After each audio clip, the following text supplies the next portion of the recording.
Hello, my name is Justine Hollingshead, and I work at NC State.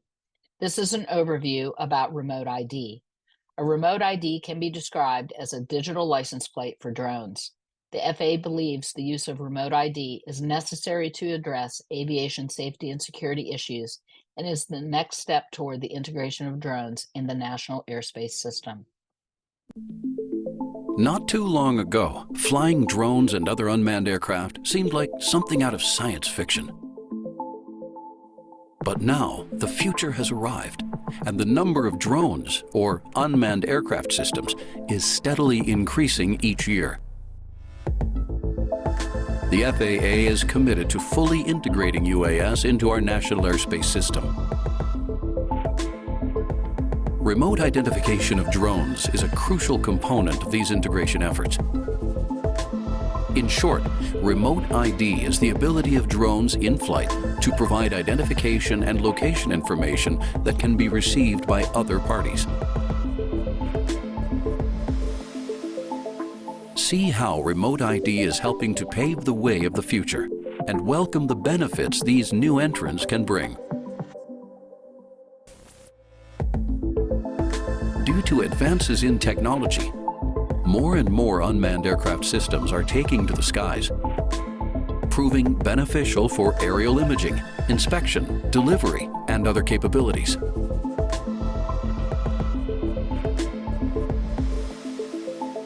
Moving forward, we want to be certain these unmanned aircraft are flying safely and within areas they are allowed to operate. Remote ID will provide information about drones while in flight, allowing authorized individuals to ensure the safety of our skies. And it lays the foundation needed to welcome more complex drone operations in the future. Here's how it works. In its most basic form, remote ID can be described as a digital license plate for UAS. To comply with remote ID requirements, a UAS must broadcast message elements from takeoff to shutdown, such as the unique ID number, location, and altitude of the drone, and its control station or takeoff location. If it appears to be flying in an unsafe manner or in an area they are not allowed to operate, authorized individuals from public safety organizations may request more information about the drone from the FAA. Remote ID is a publicly available broadcast from a UAS that can be received through applications for concerned members of the general public. Those authorized to request additional information may include aviation safety inspectors, law enforcement, and air traffic security specialists. Just as every driver on the road has a license plate, most drone pilots will be required to comply with the remote ID rule by fall 2023. Safety and security are top priorities for the FAA, and remote identification of UAS is an essential building block toward the evolution of UAS operations. The future is here, and with remote ID, we look forward to seeing it take flight.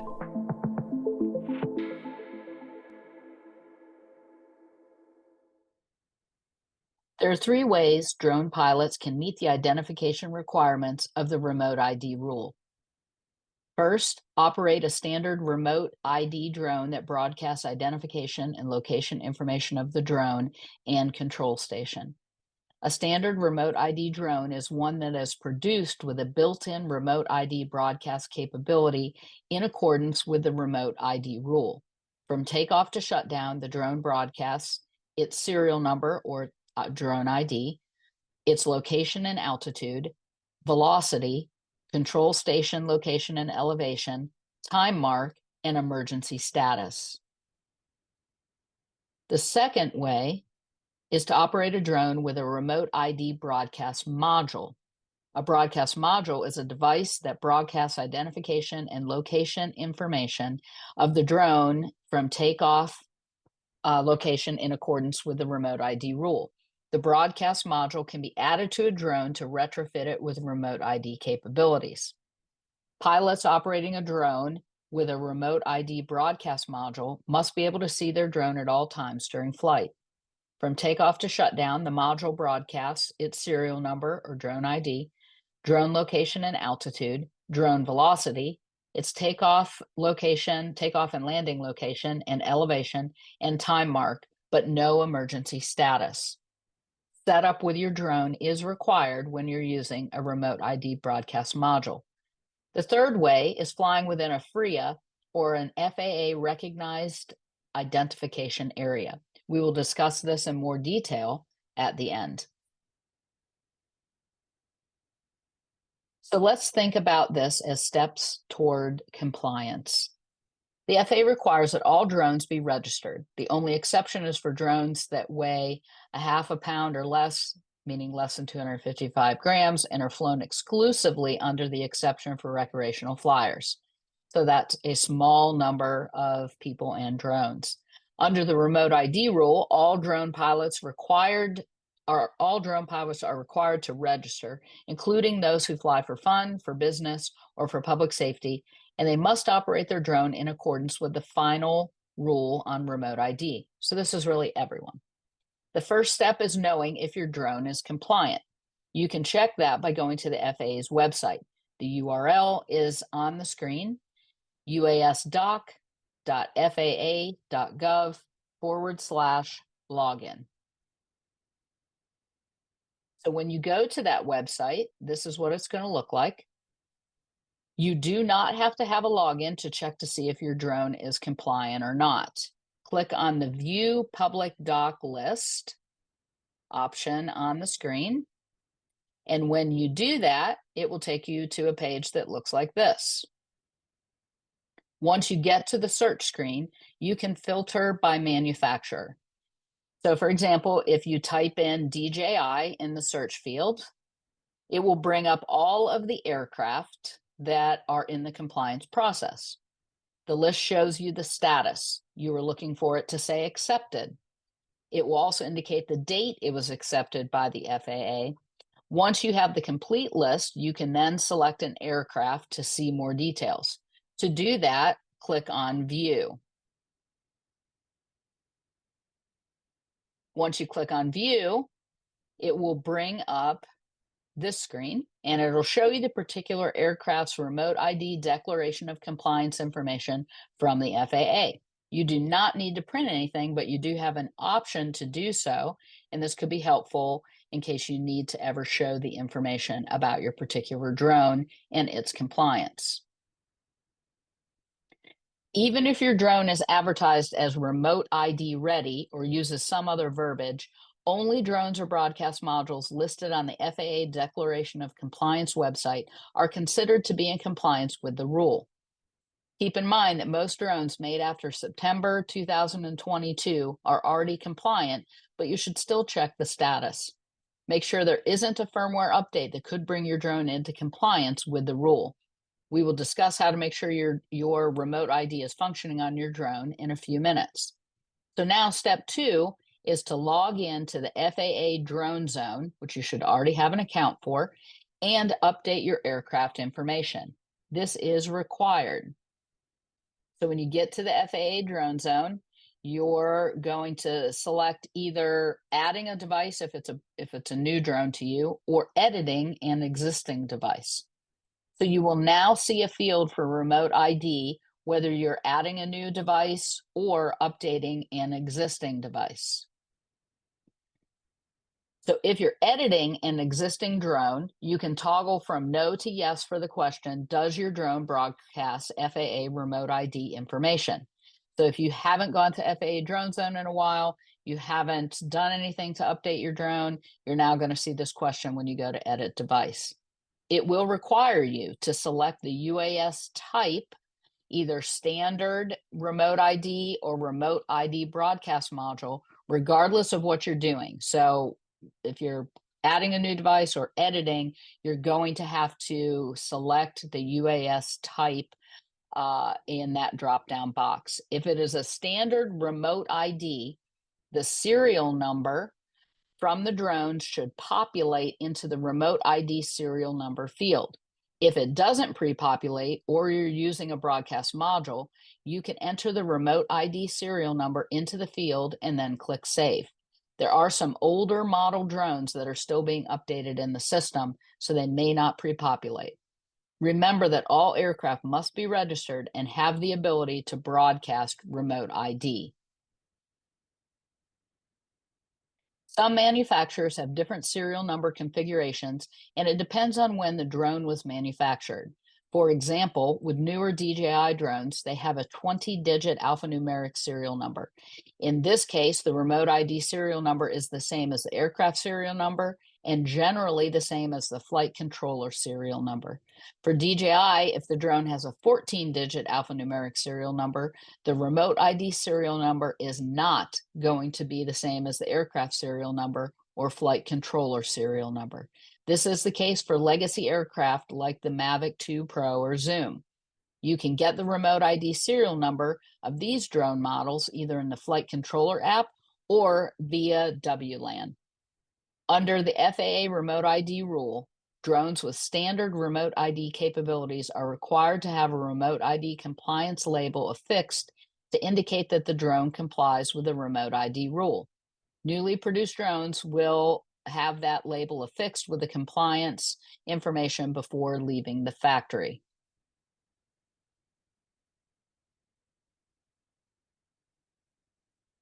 If you know you need to purchase a broadcast module, make sure it is FAA compliant. Just because you receive a notification via email of a potential manufacturer that has a broadcast module, make sure you go to that list and check to make sure that it is actually compliant.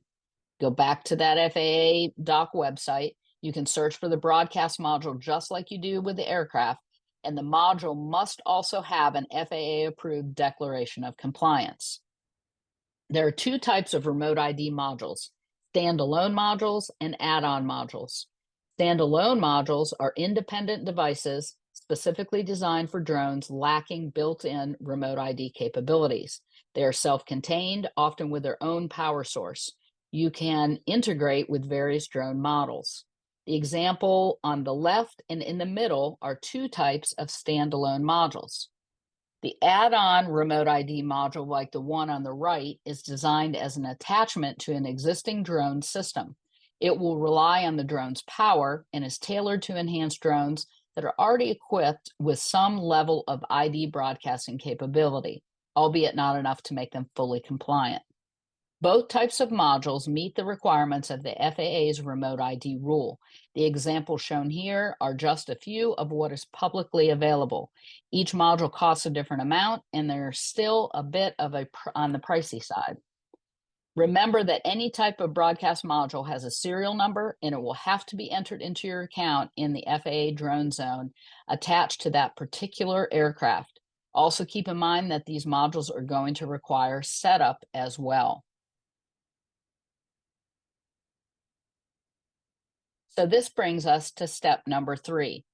Now you're going to log in and check to see if your remote ID functionality is working properly. There are a number of ways to check this, and it will vary by model of drone and the type of controller that is being used.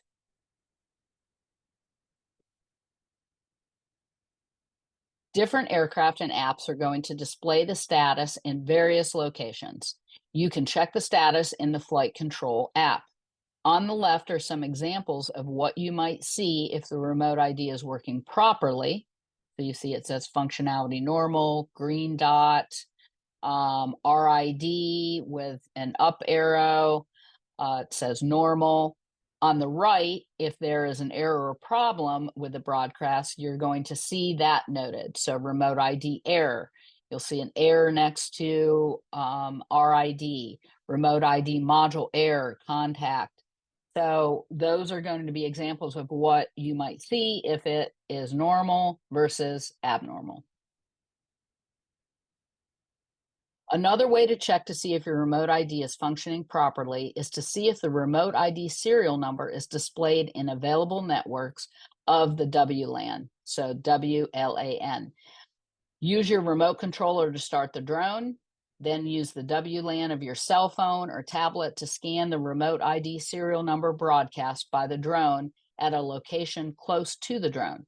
As shown in the image on the right, if you can see a string always prefixed with RID, followed by a 20-digit alphanumeric remote ID serial number in the available network, it means that the remote ID is broadcasting properly.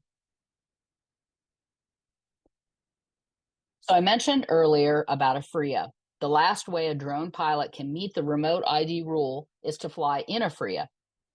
So this is the FAA Recognized Identification Area. That's what FRIA stands for. So how does a FRIA work, and do you still need to broadcast your remote ID? So a FRIA is a defined geographic area where drones can be flown without remote ID equipment. Both the drone and the pilot must be located within the FRIA's predetermined and approved boundaries throughout the operation, and the drone must be within visual line of sight. For universities like NC State, for example, they have a designated FRIA. For example, the area at NC State is located at our Lake Wheeler facility and will accommodate drones without remote ID broadcast capabilities. The NC State FRIA is intended for drone use related to university educational and research operations only. Users desiring to utilize a FRIA to fly their drone must still comply with all regulations of that location. Most FRIAs will have stipulations regarding access. The FAA is working on this tool to view the FAA UAS data, including FRIA locations. So this website that you see on the screen eventually will be able to toggle with a layer map of FRIAs across the country.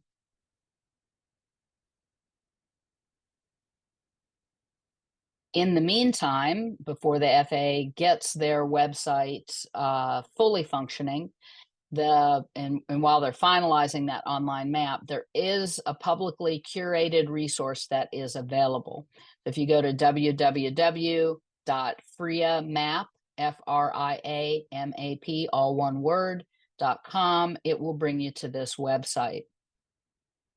This is a good resource in the short term. Keep in mind that it might not include all of the locations that have been approved by the FAA. Many FRIAs have been submitted and approved to support local communities, and that is an ongoing process. So you'll see locations added. As the remote pilot in charge, it is your responsibility to know the requirements and expectations to fly in any particular area. Also keep in mind, if you're flying in a FRIA, you're confined to that location. So it doesn't get you out of having a remote ID to be able to do anything you want, anywhere you want. It's specific to that location and is going to be pretty narrow from a geographic perspective. To wrap up, some important considerations regarding remote identification include: a drone needs to be powered on and the motors engaged for the signal to be initiated. Your drone will not broadcast a signal when flying outside of the United States. Remote ID transmission does not impact battery life. Drones manufactured after September 2022 have a compliance identifier, ASTM, that is affixed to the packaging and likely on the airframe as well. If the remote ID system malfunctions or has a failure, an alarm should be displayed in the flight control app. The person manipulating the flight controls of the drone must land as soon as possible if it is no longer broadcasting a remote ID signal. You can visit the website that you see on your screen for more information from the FAA. Okay, let's get started and get out there and fly. Let us know if you have any questions, and good luck to you.